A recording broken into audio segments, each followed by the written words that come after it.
झाडे लावा झाडे जगवाचा नारा देणाऱ्या दस्तूरखुद्द वनविभागाच्या कर्मचाऱ्यांनीच मोठमोठी उपयुक्त झाडं तोडल्याचा धक्कादायक प्रकार उघडकीस आलाय। रक्षकच झाले भक्षक।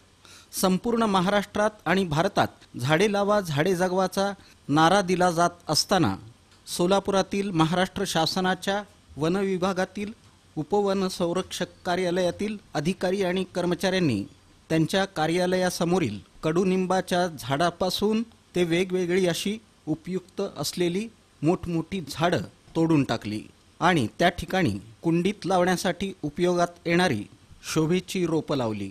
या कारवाईला परिसरातील वनप्रेमी भरत छेडा, प्रदीप वानखेडे, संतोष घोडके यांनी विरोध करत अधिकारी आणि कर्मचाऱ्यांना विचारणा केली असता तुम्हाला कुठं जायचं तिथं जा आणि आमच्या विरुद्ध तक्रार करा असं म्हणत अरेरावीची भाषा केली। ही झाडे तोडताना संपूर्ण चित्रीकरण करण्यात आलं। ही झाडं तोडून MH13 DQ 0056 या टेम्पोतून पाठवताना छायाचित्रे काढण्यात आली। प्रशासनानं संबंधित वन विभागाच्या कार्यालयाचे अधिकारी आणि कर्मचारी यांच्यावर कडक कारवाई करावी अशी मागणी वनप्रेमी भरत छेडा, प्रदीप वानखेडे, संतोष घोडके यांनी केली।